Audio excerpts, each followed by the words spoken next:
Hello.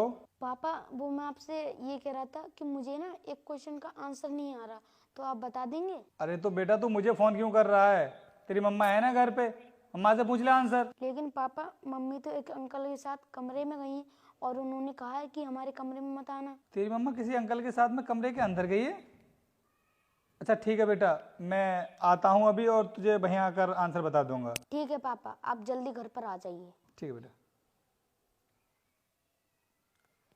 अगर मेरे पति को हमारे बारे में पता चल गया ना, रोक तो वो खुद ही देंगे तुम्हें, और तुम्हारा सारा रोमांस भी निकल जाएगा। अरे यार, तुम्हारे पति को कैसे पता चल जाएगा? सुबह 7 बजे ऑफिस के लिए निकल जाता है और शाम को 5 बजे आता है, और हम पूरे दिन मौज मस्ती करते हैं। वहाँ खड़े होके तो बड़ा रोमांस आ रहा था, अब यहाँ बैठ के बातें कर रहे हो। कुछ करोगे कि नहीं? हाँ हाँ, क्यों नहीं, चलो जल्दी से।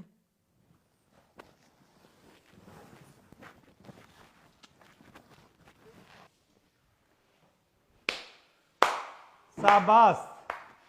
तो मेरे ऑफिस चले जाने के बाद ये सब करती हो तुम? राहुल, तुम तो शाम को 5 बजे घर आते हो, तो फिर अभी तो 3 ही बजे हैं, इतने जल्दी कैसे आ गए? हाँ, वैसे तो मैं 5 बजे ही घर आता था, और अगर मैं हर रोज 5 बजे ही घर आता रहता ना, तो शायद कभी भी तुम्हारी ये हकीकत नहीं जान पाता कि मेरी पीठ पीछे तुम अपने इस आशिक को घर पर बुलाकर इसके साथ में मजे करती हो। अगर आज हमारा बेटा मुझसे क्वेश्चन पूछने के लिए फोन नहीं करता, तो शायद तुम्हारी सच्चाई कभी मेरे आंखों के सामने नहीं आती। क्या हमारे बेटे ने कॉल की थी तुम्हारे पास? हाँ, क्योंकि तुम्हारे पास तो टाइम ही नहीं है हमारे बेटे को पढ़ाई कराने का।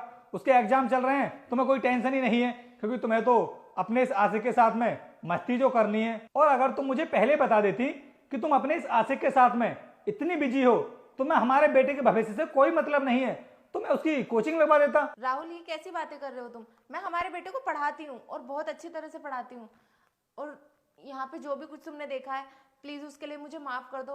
मैं आगे से ऐसी गलती कभी नहीं करूंगी। सालू, तुम मुझे एक बात बताओ, ऐसी क्या कमी रह गई थी मेरे प्यार में जो तुम मेरी पीठ पीछे ये सब कर रही हो, मुझे धोखा दे रही हो? अगर तुम्हारे कैरेक्टर के बारे में मुझे पहले पता चल गया होता ना कि तुम इतनी कैरेक्टर लेस हो, तो अब तक तो मैंने तुम्हें कब का अपने इस घर से निकाल कर बाहर कर दिया होता। ये क्या बोल रहे हो तुम? मानती हूँ मुझसे गलती हुई है, इसका मतलब ये नहीं है कि तुम मुझे इस घर से निकाल दोगे। तुम इतनी बड़ी गलती करो और उसके बाद भी तुम उम्मीद लगा रही हो कि मैं तुम्हें अपने घर में रहने दूं? ऐसा तो हो ही नहीं सकता। तुमने जो गलती की है ना, इसके लिए तुम्हें इस घर से बाहर जाना ही पड़ेगा। निकल जाओ मेरी आंखों के सामने से, अभी कभी निकलो मेरे घर से। नहीं राहुल, प्लीज ऐसा मत करो, प्लीज मुझे माफ कर दो राहुल। निकलो इस घर से। और हाँ, तू आगे से ना इस घर के आसपास दिखाई भी मत दे जाना, ध्यान रखना। तू चल, निकल यहाँ से।